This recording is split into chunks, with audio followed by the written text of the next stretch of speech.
Hello and welcome. मैं ऋतु तोमर हाजिर हूँ आप सभी के सामने एंटरटेनमेंट न्यूज़ के साथ ही। तो आप सभी जानते हैं कि आजकल बॉलीवुड फिल्मों को लेकर बॉयकॉट का ट्रेंड चल रहा है और इस बॉयकॉट को लेकर लगातार जो तमाम निर्देशक हैं, तमाम अभिनेता हैं, अभिनेत्री हैं, वो अपनी राय रख रहे हैं। कुछ दिनों पहले अनुराग कश्यप ने भी बॉयकॉट ट्रेंड को लेकर अपनी राय रखी थी और आदित्य चोपड़ा और साथ ही अनुराग कश्यप ने आदित्य चोपड़ा के साथ साथ यशराज फिल्म पर भी निशाना साधा था और इसके साथ ही कई बातें भी कही थी। खूब बहस छिड़ी हुई है सेलिब्रिटीज़ के बीच में। लेकिन अभी अनुपम खेर यानी कि जो एक्टर अनुपम खेर हैं, उन्होंने भी आदित्य चोपड़ा का बचाव किया है और बॉयकॉट ट्रेंड को लेकर उन्होंने अपनी बात रखी है। साथ ही उन्होंने एक के बाद एक जो फिल्म पिट रही है उनकी वजह भी बताई है। एक इंटरव्यू के दौरान अनुपम खेर ने अनुराग कश्यप पर निशाना साधते हुए कहा कि मेरे लिए ये बिल्कुल भी महत्वपूर्ण नहीं है कि वे क्या सोचते हैं और क्या समझते हैं।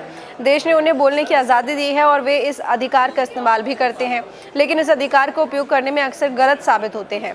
अनुपम खेर ने आदित्य चोपड़ा की तारीफ करते हुए कहा कि वे आदित्य की काबिलियत पर बहुत गर्व महसूस करते हैं। उन्होंने कहा कि यश चोपड़ा का परिवार मेरे अपने परिवार जैसा है और उनके जैसे फिल्म मेकर बनना कोई आसान काम नहीं है। अनुपम खेर का एक बयान पिछले दिनों काफी वायरल हुआ था। उन्होंने फ्लॉप फिल्मों पर कहा था कि आपका अतीत कभी आपका पीछा नहीं छोड़ता है। इस बयान पर सफाई देते हुए कहा कि ये आमिर खान के लिए नहीं था, लेकिन जिसके लिए था वो जरूर समझ गया होगा।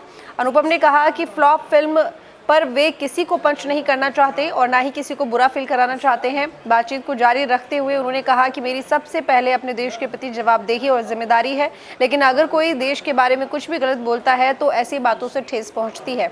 तो ये तमाम बातें एक इंटरव्यू के दौरान अनुपम खेर ने कही हैं। जिस तरीके से बॉयकॉट को लेकर ट्रेंड चल रहा है फिल्मों का, और ऐसे में जो तमाम फिल्में आती हैं उसमें कहीं ना कहीं लोगों की नाराज़गी देखी जाती है, अब चाहे उनकी स्टेटमेंट्स की वजह से हो या फिल्म में कुछ इस तरह की स्क्रिप्ट हो या इस तरह के कैरेक्टर्स हो जो लोगों को नहीं पसंद आते। तो ऐसे में ये ट्रेंड काफ़ी चल रहा है और एक के बाद एक फिल्में जो आ रही हैं वो पिट रही हैं।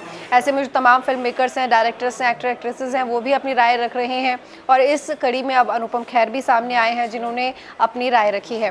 वीडियो कैसे लगी कमेंट करके बताइएगा, लाइक कीजिएगा, शेयर कीजिएगा। मिलेंगे अगले वीडियो में। Bye bye and take care. In Khabar channel को सब्सक्राइब करें।